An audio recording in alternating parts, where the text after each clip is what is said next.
When he shook his head, tears came to her eyes. One day, she'd write her a letter so Pa could bring it back. Maybe then Mam would smile. Mam, where are you? We're going to the river to see the malangong.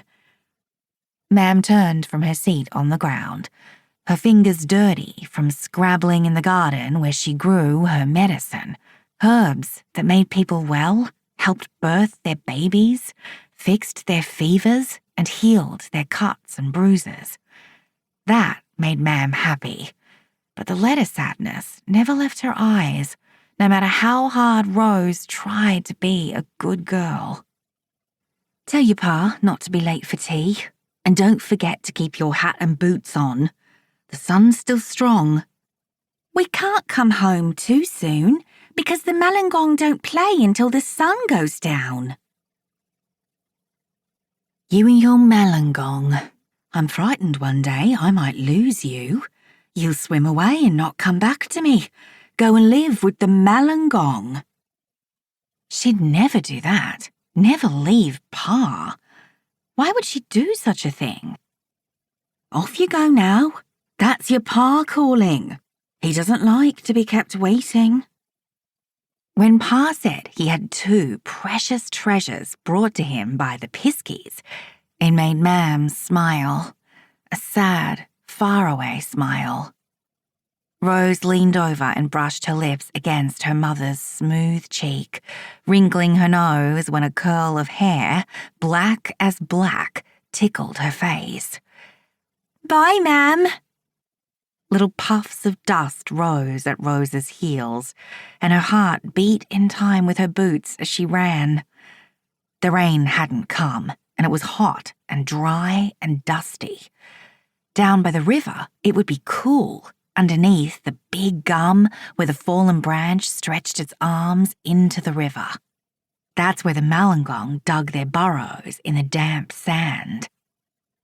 She skipped down the well-worn path.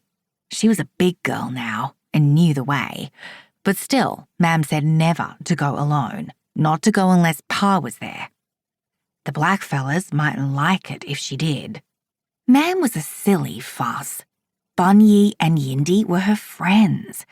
They showed her all the secret paths up through the rocks where the grass trees grew and down to the swimming hole where it was never hot.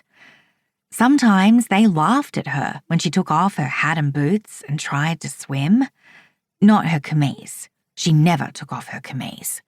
Good girls didn't do that. A jackass made her jump right off the path and almost fall into the long grass. She waved her fist at him. He didn't care, just laughed and flew away. She slowed and scuffed her feet. She hated her boots, hated them more than her pinny and her hat. Yindi didn't have to wear boots or a hat. She plonked down onto the ground and reefed off her boots, tying the strings together and hanging them over her shoulder, and tossed her hat into the scrub. Pa wouldn't notice. By the time she got to the river, he'd have his easel set and his paints. Oh, his paints! No, he wouldn't. She had his paint box in her pack. Quick, quick, she must be quick. Her bare feet patted on the dry earth as she leaped around the tough kangaroo grass. Not much grass now, only the bunches like tiny spearheads. The bulbs tasted delicious, soft and always juicy. Yindi's mam, Yukri, had shown her which ones to pull. When she reached the big gum tree, she skidded to a halt, her heart big and pattering hard. She loved Pa so much. His big, strong arms and rumbling voice made her safe. I'm here, Pa.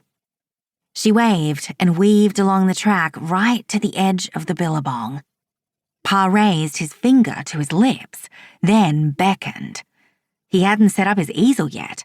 He stood staring across the grey-green water.